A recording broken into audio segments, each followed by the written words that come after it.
Hola amigos, ¿qué tal? Stuart here from Spain Speaks with an update video, a bit of a feedback video today, coming to you again from Portugal, here in one of my favorite locations. We can see in the background the Atlantic Ocean here, a foggy day, bit of sea mist happening out there. And of course, as we have seen this summer, this is the typical day in this part of the world. It's about 20 or 21 degrees, quite humid, but not a lot of sun in this part of the world this summer. So not good if you are a sun lover, but that is not my case. Now, lots of comments on yesterday's video, quite a diverse range of comments, lots of different points of view as usual. And I will say that the comment section doesn't seem as bad nowadays, doesn't seem as toxic as it has been in the past. People, of course, are always going to have a wide range of views, but you don't have to force your opinion on people in order to get your point across. Put it out there, let people debate it, but don't come back attacking people if they don't agree with you, which has been a problem in the past, but that's starting to die down a little from what I have seen. Now, one of the things we talked about yesterday were the comments made by the head of the Gestores Association. Gestores, as we know, are these business administrators in Spain, people that take care of your accounting if you have a small business, people that take care of red tape if you have some type of bureaucratic problem, and a lot of small businesses depend on the gestores. They are very, very important for small business. I, of course, have a gestor. Some of my friends are also gestores. That's what they do. They specialize in things like small company accounting or maybe red tape associated with traffic, and they try and get these bureaucratic things done for people. He was talking about what the future looks like for a lot of small business and saying that it looks very, very bad, that lots and lots of businesses are going to crash at the end of the year. And of course, that's going to be a huge problem for the economy in Spain. All of these small businesses closing down, people losing their jobs. And as we know, there are lots and lots of small businesses, single operators, and lots of people like that trying to earn a living in Spain. And there was a comment from a viewer in Brazil that said that he went for a walk around his local town and he was surprised by just how many businesses had pulled down the shutters, put up the for sale sign, and basically shut their businesses down as a result of the pandemic and the poor economic conditions we have at the moment. So a terrible situation obviously in Brazil, and we're probably going to see that replicated in Spain in coming months as businesses just can't afford to stay open. And when those government subsidies end, it's going to be even more difficult for them to stay open. I was talking to a student of mine this morning who went for a walk around central Madrid yesterday to a place called Chueca. If you know Madrid, that is one of these central neighborhoods in Madrid, very close to Puerta del Sol, very close to the Gran Via. And he said that it seemed as though a lot of small businesses there had also decided to close down. A lot of these smaller family-run businesses, the mum and pop businesses as they are called, just can't survive these economic conditions because a lot of these businesses only barely make ends meet as it is. And of course, when they were forced to shut down for so many months, obviously difficult to get that business up and running again, because maybe these are businesses that can't adapt to the online world. And let's be honest, selling online is not easy, especially when you have to compete with people like Amazon and those big internet retail giants. And let's be honest, the peak of the crisis hasn't arrived yet. Now, I'll just put the sunglasses back on to stop me squinting. Even when there's not a lot of sunlight, I still tend to squint, so better with the sunglasses on. And as I mentioned briefly yesterday, there was a rumor going around on the internet that Spain was going to lock down again. Those rumors, I said, were unfounded. They were started by an online newspaper, I think, that comes out of France, and the British Embassy came out and said that they hadn't heard anything along those lines.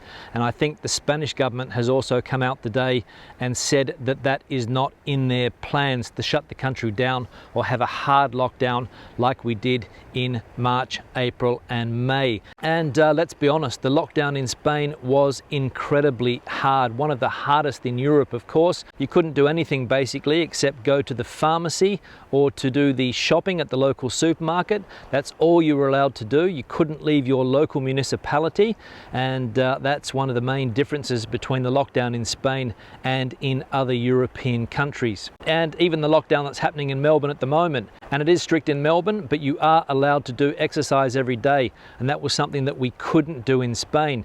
You couldn't go for a walk, you couldn't go for a run, you couldn't ride your bike. We were confined to our houses for 3 months. It was a very, very difficult time. So it's very, very easy for these rumors to spread because people think that we're going to go back to a lockdown along those lines. I don't think that we will. Personally, that's my opinion. I think there might be some more stricter measures put in place. We saw yesterday that there's a report recommending that Spain be a little bit stricter with some of the measures, but I imagine that's going to be related to gatherings, how many people can go to restaurants, as I said yesterday, whether there are more restrictions put on nightlife, something similar to what's happening here in Portugal in the big cities, where places are not allowed to serve alcohol, they're only allowed to serve coffee and cakes, and restricting the use of alcohol because, as we've seen, it's been one of the problems when people start to drink, those inhibitions come down, as somebody said yesterday, and case numbers are on the rise. And we also saw a comment yesterday from somebody who is baffled about what's happening at the moment, can't understand what's going on, and I agree with that. It is very, very difficult to understand. So much news, so much different information,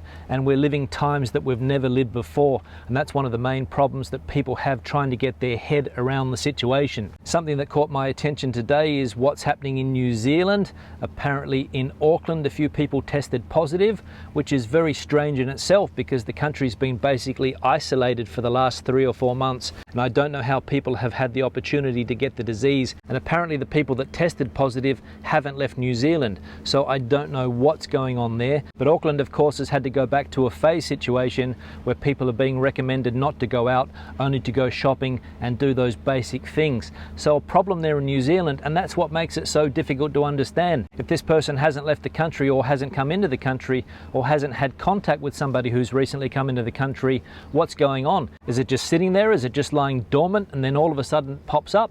Very, very strange. But we can see that the New Zealand government has been very, very quick to act. And that's been the policy in New Zealand right from the start, to keep the virus out. Shut down the borders, try to keep the situation under control, but you can't do that forever. And that's also one of the problems they're going to have in Australia, in places like Western Australia, where they shut the border down. You can't do that forever. I think you just have to try to get the country as prepared as possible and live with the virus, or at least until that vaccine comes along. And I suppose that that is the idea that New Zealand has in mind. Try and keep it out, wait for the vaccine, and then hopefully get everything back to normal. But if there's any Kiwis out there, let us know what's going on down there. And another topic that was popular in the comment section yesterday related to corruption. Corruption, one of the big problems around the world, and it exists in every country. I don't think there's a country in the world that is immune to corruption.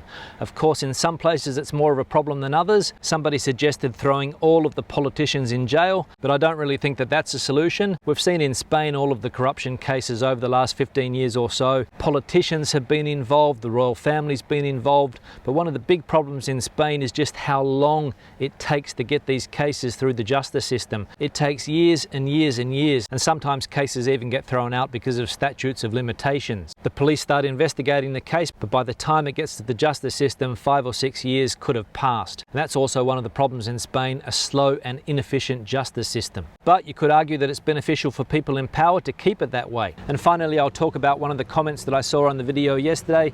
Somebody said that he saw a protest march in Barcelona and he saw the hammer and sickle symbol on flags, that communist symbol, and he asked whether that belonged to some type of radical socialist group. Not really sure which party that was or who they were representing, but you do see that symbol in countries like Spain and Portugal still. In Australia, it would be very difficult to see people carrying that flag, that symbol that we associate with the USSR, but in these countries you can see it around the place. In fact, if you go into the local town here, the Communist Party has an office, and that is the symbol that they have up on display. Spain, of course, has had its Communist Party, or its far left parties. In Spain it was known as the Izquierda Unida. They recently joined with Podemos, they merged with Podemos, and the leader of that left party is now the Minister for Consumer Affairs in Spain. So he's managed to get into the government. So there's definitely a communist presence or communist mentality still in countries like Spain and Portugal. But as I said, very difficult to see it in countries like Australia, and I imagine in countries like the USA also. On that note, I'll start to wrap the video up. Questions or comments, please leave them in the section below. Give the video a thumbs up if you liked it, thumbs down if you didn't. See you in the next one. Hasta luego.